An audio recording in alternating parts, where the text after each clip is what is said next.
at a different setting today. I've had to come home to Gundawindi to see my mum. She's a bit sick today, so poor bugger's in hospital on Mother's Day, but hopefully she's better very soon. But can't miss out on a day of cooking. We can only go up and see her for a couple of hours per day, so we've already done that. And now we're going to do some pork ribs, but in the pizza oven. So this is Mum and Dad's setup for the pizza oven. Pretty rural landscape, but a little bit nervous about this, but also a bit excited to see how these ribs turn out. Dad's ordered these ribs that have looked like they've just cut half the side of the pig off with them, so there's plenty of meat to go around, and I hope I don't stuff them up, but you guys will be along for the journey. And we've just had the pizza oven going this morning, so you can see that in there, and yeah, we'll see how it turns out. We'll keep you posted along the way. Okay, so what Dad's got here is more of a bone-in pork belly than a set, probably what you'd call your normal pork rack. If we have a look at the underside, similar to what you would normally get as a pork rack, you can see that, and then you can see that seam, that seam running through here. That's your belly. So this is your belly. I'm no butcher, but this from what I know, this is your belly, and then your pork wrap there. So what we'll do is we'll take the membrane off, we'll flick it over, and we'll dry it off with a bit of paper towel as well. And we'll also take some of this heavier fat off the outside here. Okay, we're back, and as you can see, I've just taken the fat off those pork ribs. Just want to make sure that there's just none of that big thick fat on the outside, but that is looking fantastic. It's going to take a lot longer to cook than we thought it's going to take, but hey, we're not going to starve. We've both got plenty of meat on us, so I'm sure we'll get there in the end. But we'll put some mustard on it, give it a rub up, and put it in the fire. So we're just going to put some rub on now. This is Bernie's special rub. It's not just whole black peppercorns. He's put this together. I don't really know what's in it, but it's a bit thicker than what I would usually use.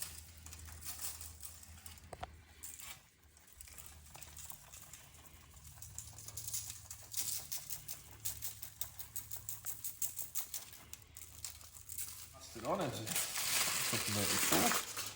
So this is the top side, so there we go.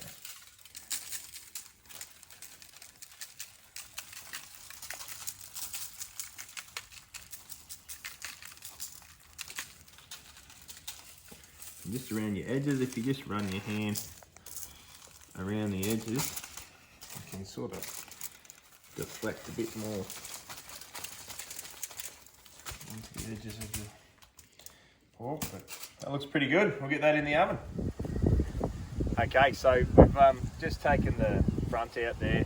You'll see the temperature, it's just starting to drop a little bit. We had it about 250, so I know if we can just keep that, that'll be ideal. So what I'm going to do, just got a guard made up to stop that direct heat from the fire. Drag this pan out, and we'll put our ribs on.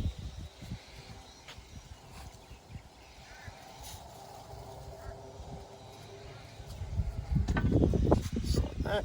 Perfect. We'll bunch them up a bit, cook through, cook together.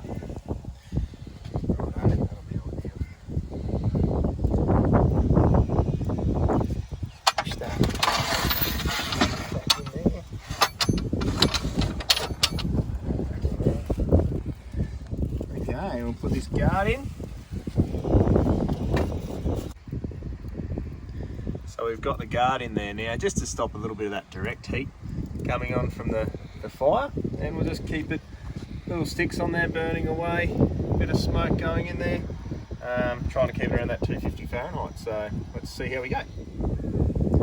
Rightio, so we're about an hour and a bit into the cook, 247 Fahrenheit in there, so see if I can sneak a peek through here. Just a little bit of flame. If we can keep that little bit of flame going, it seems to keep the temperature of the air in there up to about 247. As soon as that flame dies off, it drops to about 200. So that's a bit of a trick if you're doing this at home, just a little flame. So what I'm going to do now is pull the pork ribs out and just sprinkle it, just a little bit of liquid over the top just to keep them a little bit wet. So we'll do that. So they are looking fantastic. I was really worried about this, but not anymore. That is magic. Or a little bit over the top.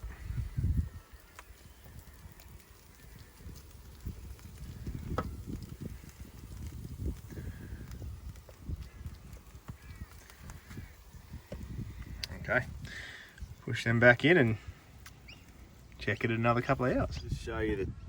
Just show you the temperature now. So that now is at 186. So that's the difference between opening pulling this cover off. Just drops that internal temp of the peach oven. The air temp in there so much lower. So yeah, interesting. I'm really enjoying this cook so far. So hopefully it turns out perfect. Just taking this from this angle, when you're smoking, that thin blue smoke that's coming out of the chimney there, that's what you want. You don't want a thick white smoke for too long. Obviously, as you put your timber on, you're going to get some thick white smoke, but you really want thin blue smoke. Yeah, so when you're putting chips on and stuff, make sure you don't put a heap on, just a little bit, just to keep that smoke rolling as you're going along. Otherwise you get too much of a bitter, smoky flavour in your meat, and it sort of overpowers the other flavours that you're trying to get with your rubs and your bastes and all that kind of stuff. So, yeah, just thought I'd throw that in there for those people that are trying this at home. Okay. It's probably been about 2.5 hours now, so I'm going to wrap that. And wrap it up and get it back in there. This fire is burning a bit hot for me at the moment, but that's okay. So I'll give this a wrap up. That colour, I don't know if you can see that colour. It sort of isn't coming through with the light too much. It's not black. It looks black. Anyway, I'll claim that it's not black for now. I'm going to wrap it up, get it back in there and get it up to tenderness. Okay, so it's come time to rub it. If you want to have a look at the pork there, it's looking fantastic. So I'll show you how I set up the wrap. Wrap it, sorry, not rub it, but I'll show you how to set up the wrap. I haven't got this on the other videos, but I put a layer of a sprinkle of brown sugar underneath.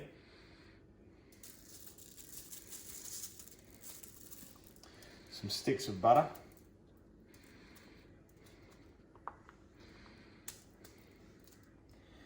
And some sauce. Okay, so that'll be the base. So we take our ribs, it'll be hot, and we lay that on, like that. And then we just wash your hands so we can go back to the brown sugar again and we'll do it all over again. Yeah. Okay, so we do the same thing to the top. So sprinkle some brown sugar over the top. Sticks of butter.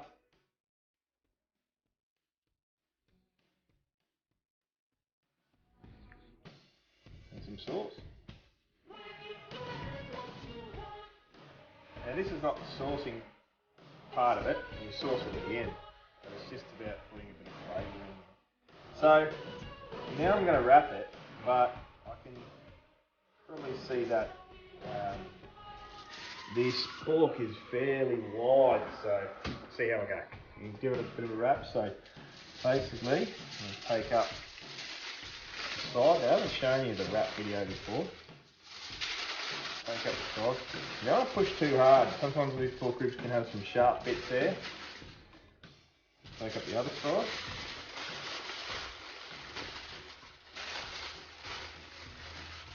Now at this point is where I put the beer in. So just put a little drizzle of beer on that end. Like I said in the other ribs video, if you've seen that, it's just to add some moisture in there so you don't get too much caramelization from all that brown sugar and butter. Right. Like that.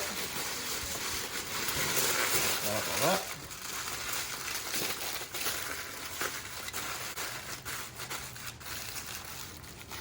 Okay. Nice and tight.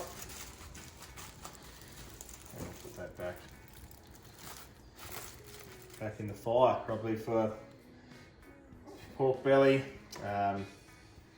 Probably for another 2 to 3 hours at least, and then I'll check for tenderness, but that'll be done with a pro at this point in time. Okay, thank you.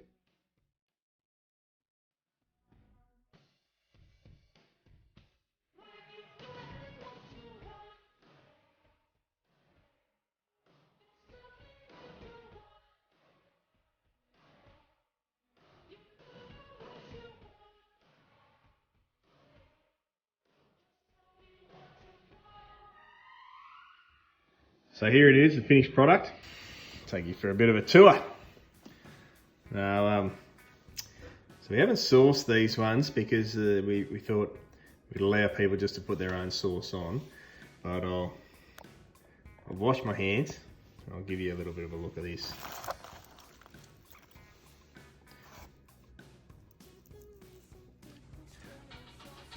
Okay guys, so here's the finished product. You just cut one off there and you can see how that's falling apart. So soft I'll actually cut through the bone a little bit. But that's it. Hope you have a go at this at home. Hope you've enjoyed the video, and we'll see you for the next video coming up soon. Hopefully we can get out and go camping soon.